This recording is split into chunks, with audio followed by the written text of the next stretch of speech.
it is a little bit frustrating for me to come in, sit down, look forward to hearing from you, talking with you, and seeing a room full of people who are standing in a way that shows they're not listening to me, that you don't want to engage. And I think it reflects poorly on everyone who does want to listen and engage.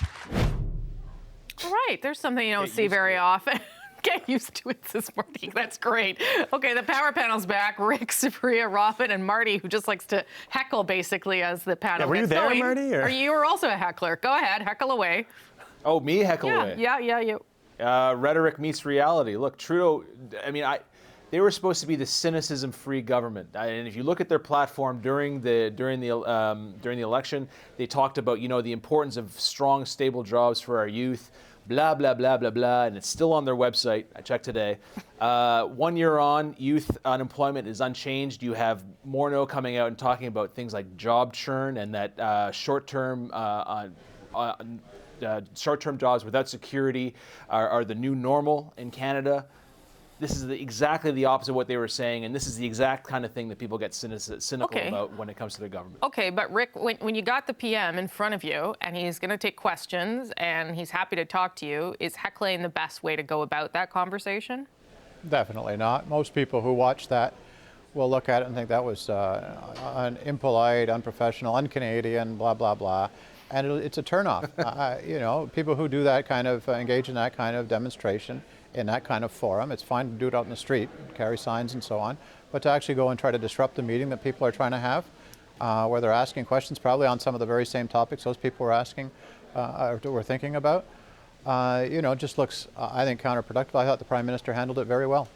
Robin? Okay, Supriya, you go. Supriya. No, sorry, I was also going to say the criticisms are also sort of all over the place in the heckling itself. Yes. Heckling about TPP. Not once did the Prime Minister or the Liberals ever once say that they were going to, not sign on to TPP or not be in favor of it. They did say something about consultation. I think they were concerned in the other direction on TPP. Yeah, they were not sure what they're going to do with TPP, I think. They also, someone also said Kinder Morgan in there. Yeah, okay, go on, Supriya. Name off the issues. Go on, Supriya. Right, exactly. So where I think there's definitely fair criticism to level at the government when it comes to things like youth jobs, as Marty pointed out, or the rate at which they're fulfilling their promises to our Indigenous peoples. That's all well and good, but then then you want to be sitting down and engage in a conversation and actually pose questions in which the Prime Minister would have to answer, on camera. Although, if they just sat there, asked nice questions... Probably wouldn't be talking about it, would we, Rosie? That's right. So to Rick's point about tactics, it's all well and good when you get a seat at the table. When you get a seat at the table, as in there's a youth council handpicked by the Prime Minister's office. There are people that get meetings with the Prime Minister. Most of them aren't the youth that are really upset for the rhetoric that Marty talked about not being matched by the actions of this government. I will agree the Prime Minister actually handled it quite well, and as we talked about off camera, you wouldn't find Stephen Harper in a room like that. Stephen Harper would have left that stage because he was under threat or something like that. Although he did it too. So credit. Okay, well, credit to the Prime Minister for how he handled that, and I hope he'll. This is a rare thing for Justin Trudeau. That's why we're talking about it. We're talking about this because when he's in a room of youth, they're taking selfies with him. So we're a year in now, and a lot of the easy wins the government had are now behind them, and the tough choices are here. And one of the things that, not on that clip, but if you watch the full, you could Facebook Live it, as I was this morning, and you could hear that there was the cynicism they were referencing was the fact that he said that our electoral system doesn't work when it elects Conservatives, and now all of a sudden people aren't so upset at the government, so no longer electoral reform's a priority. Yes, he walked back from that, but that's who cares a lot about electoral reform? Canadian youth. Who cares a lot about precarious work? Canadian youth. Who care a lot about the environment and energy infrastructure, perhaps not meeting the social license that the Prime Minister talked about during the campaign? Canadian youth. I agree the tactics, as Rick's point, were probably not the best. I didn't like seeing the people not even facing the Prime Minister. I'm not sure what that accomplished. But again, if it wasn't for the heckling, it wouldn't be news. But we're not talking about the actual substance. I just did. I agree with you. No, well, but I know you did. But they didn't say much about their issues. Actually, there were questions that were not all of them, especially the guy that got put on the spot by the Prime Minister couldn't actually come up with the one question. That was not great. Not well planned. Yeah, go ahead. Look, I think and that's partly what Marty was saying too. If we want a metaphor for the government moving into the middle part of its mandate, and there needing to be a shift from talking about tone and style all the time and really getting into the substance of some of the things they promised to do in the last election campaign, this is, I guess, a good metaphor. Yeah. But we are actually talking about the tactics, and we don't know what he said in answer to those questions, if the ones of them that got actually asked in that session.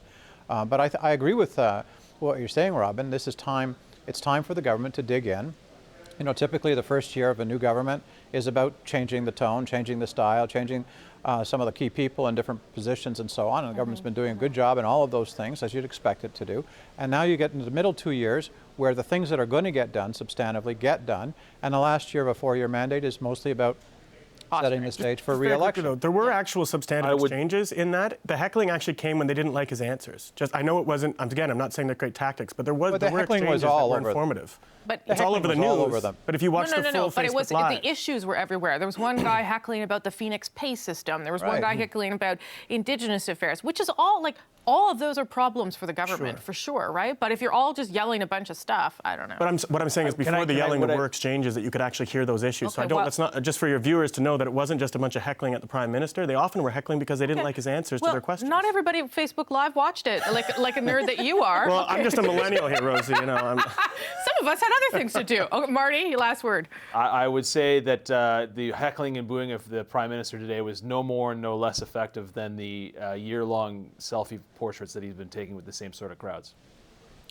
All right. Well, he was doing selfies last week when he was doing the Amazon thing. There was like a gazillion of them. So it's, it's up and down. It's up and down for him. All right.